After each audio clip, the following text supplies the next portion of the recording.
Picture this. It's 2019 and the searing issue captivating American dating culture is this. Adult men with mattresses on the floor. You know the guys that I'm talking about. Now, I'm personally grateful to have moved on to bigger and better societal questions in the years since 2019, but what still lingers for me is this. Maybe these dudes were onto something. In a post I came across on girlsaskguys.com, Anonymous writes, "Would girls be bothered by a mattress on the floor? My bed broke last week and I've just been sleeping on the mattress on the floor. The thing is, I found that I actually sleep better this way. It's a wooden floor, so it all looks a bit Japanese to me. LOL." Dear Anonymous, I'm pleased to inform you and the fine folks of 2019 internet that while bed frames are typical in many a Western home, in other parts of the world, that's not the case, especially in Japan. In traditional Japanese culture, sleeping on the floor as well as sitting, eating, and gathering on it is a centuries-old tradition and one that has actually totally inspired modern interior design. Welcome back to A Style is Born. This season's all about mapping the countries and cultures who've made marvelous contributions to the world of interior design. I'm Alexandra, and I'm so excited to be hosting. So friends, in the course of human sleep history, mattresses are actually a pretty modern invention, and bed frames even more so. But this episode isn't about the history of the modern sleeping apparatus, it's about Japanese tradition. Okay, but wait, let's back it up a bit. And I'm talking like 1200 years a bit. It's the Heian period. We've got Japan cutting relations with China. We've got a new capital in Kyoto. We've got the powerful Fujiwara family. And we've got the Tale of the Genshi, aka the world's first novel. Okay, and fun fact, yes, it was written by a woman. Now forgive my extremely abbreviated history, because so much is happening here in Heian era Japan. And friends, it's happening on the floor. Roll out the tatami mat. Now, tatami aren't just any straw woven mats. They're actually the grand masters of floor culture.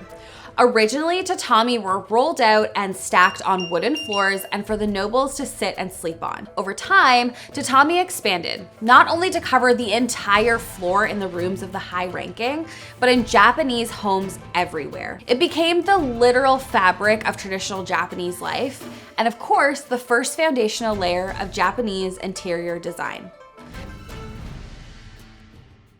But let's take it back again.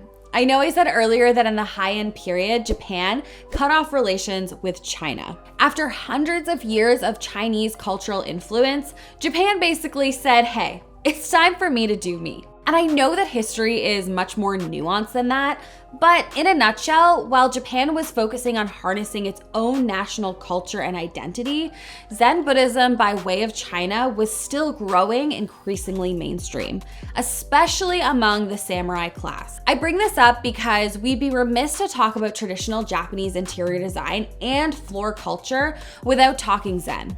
Over time, tatami rooms became distinct spaces that prioritize things like simplicity, functionality, and connection to nature. A main principle of Zen Buddhism. It wasn't just about minimalism, it was about creating spiritually grounding spaces where emptiness is openness and openness is substance. And in that regard, if you think about it, the floor of a room just isn't a surface, it's also a canvas for living. And truly, what's more down to earth than living a life close to it? And what's more harmonious than a space that's flexible? Unencumbered by the visual and physical weight of taller, Western-influenced single-function furniture, traditional Japanese rooms used low-to-the-ground pieces that could easily be moved, folded, or put away. At any given time, the same room could transition from sleeping to ceremony, studying to dining, activities not only made possible in the same room in Japanese floor culture, but undeniably intimate. For my Western peeps, I ask you to consider all the times you've ever intentionally existed on the floor. Was it around the coffee table playing Monopoly, or maybe opening up presents with your family during the holidays? Consider the slumber parties, the picnics, the outdoor concerts. Consider the once popular text phrase, rolling on the floor laughing. I use that one a lot. And if you're a parent, consider the amount of time you spent on the floor with your child during their first years. In our lives, truly the ground has witnessed some of our most humble, intimate, and connected moments ever, which, if you think about it, is really beautiful. Japan isn't the only place that's embraced floor culture. However, it's the Japanese approach to floor culture, the aesthetic, the functionality, the philosophy that has arguably made it the most influential. From iconic pieces to one of my fave concepts like wabi-sabi and aesthetics like kawaii, Japan has totally influenced humble homes around the world. It is important to note that not all Japanese homes today are going to embrace traditional styles of periods past. And also, while Western style furniture will never become obsolete, the low to the ground design aesthetic is definitely having a moment. And I'm not talking about people outside of Japan rolling out their tatami mats. Today, the popularity of low tables, sofas, floor cushions, and platform beds is on the rise. And believe it or not, so is the Pinterestification of mattresses on the floor. People around the world who are embracing design that is closer to the ground know that it's not just about sitting on the floor, but about embracing a design philosophy, one that's grounded in the same values inherent to traditional Japanese culture.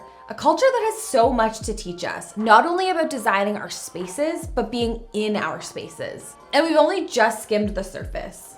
Thanks for learning with me about some of the incredible ways that Japan has influenced the world of interior design. And if you're inspired to embrace the low to the ground lifestyle in your home, Wayfair's got a wonderful selection of pieces to begin that journey. And if you're really down to get down, there's quite a few Japanese items too. I want to hear all about the places around the world that have inspired your own style. So let me know in the comments, and see you next time on A Style is Born. Bye.